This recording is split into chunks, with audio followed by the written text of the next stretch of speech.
Hassan.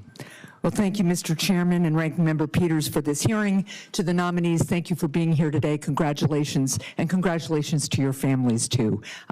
This is a big day for you and for them.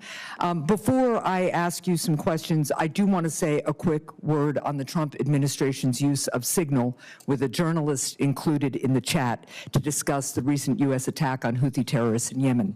It is imperative that a thorough, transparent investigation be conducted into the National Security Advisor's use of a commercial text application to discuss the timing of a U.S. military attack. This put our troops' lives at risk, and the fact that this administration won't acknowledge that is an insult to the men and women in uniform. We also know that members of the Trump National Security Council have used personal email accounts to conduct government business, and I hope that this committee will hold a hearing on this incredibly serious issue.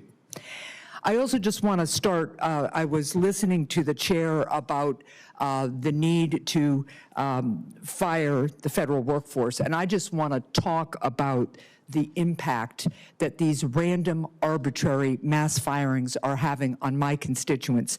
Just this week, the administration essentially closed the entire office for LIHEAP, the Low-Income Energy Home Assistance Program established by Congress in 1981. It serves 6.2 million people from Maine to Texas, help with their heat. New Hampshire, it was 30 degrees on Saturday and snowing. It may be spring here, but it's not yet in New Hampshire. And in Texas, it's going to be real hot this summer, and one of the purposes of that program is to make sure that people can stay safe and cool enough in their homes during a blazing summer. So the administration, nothing transparent about this, they just shut the office, even though the money has been appropriated. So that's the impact on my constituents. At the same time, by the way, that the Trump tariffs are adding 10% to my constituents' home fuel bills. So this is real stuff. And when we talk about arbitrary firings, which is what this administration has done, we are talking about a level of harm to our constituents that is real and that does not meet the mission that was established by this Congress. So I would suggest that at OMB or at OPM, if you all want to gut a program, you better come back to Congress, because that's what the Constitution says you are supposed to do. Now, I also want to ask both of you a simple, straightforward question. It is something I am sadly having to ask of every nominee in this administration. If directed by the president to take action that would break the law, would you follow the law or follow the president's directives? Mr. Cooper? Thank you, Senator. I certainly do not expect the president to ask me to do anything to that effect, but I will 100% comply with all laws and with the Constitution. And Mr. Euland? The president's made crystal clear, Senator, that he will follow the Constitution and the law. He will not ever ask inferior officers to violate the law. Well, both of you, very simple for me to answer the question that absolutely I'm going to be able to follow the Constitution and the law. Well, you know, Mr. Vogt sat here at this table, the person you're going to be reporting to, and told us that he knew better than the United States Supreme Court about the constitutionality of the impoundment law, which he is violating and the administration is violating. I am deeply disappointed that both of you seem to either not read the news or not observe basic facts, which is the President of the United States has been violating the law on a regular basis since he took office.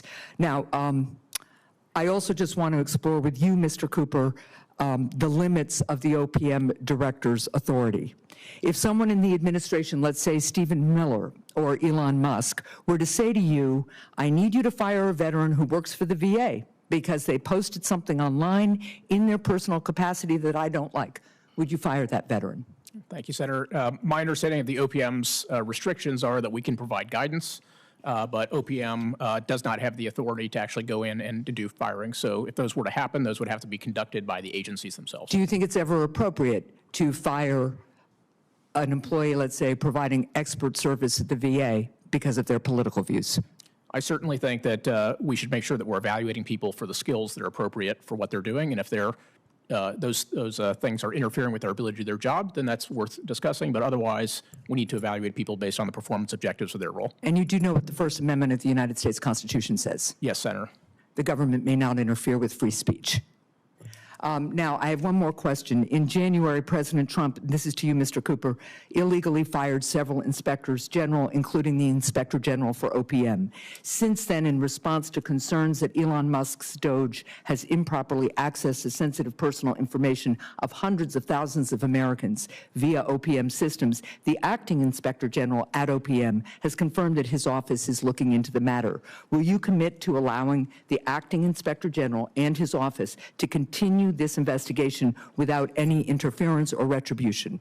Yes, Senator, as you and I have discussed, I think protecting data privacy is incredibly important, and we absolutely want a system where if people have concerns that there's an appropriate way to investigate that. So you will commit to allowing the OPM's Office of Inspector General to operate without political interference in all matters? We will commit to do everything that is required under law to make sure that data privacy is protected and that the laws and regulations are followed. That's not, Time has I'm expired. sad to say, the answer I was looking for. Thank you. I'd like to interject just briefly at this point. There are allegations made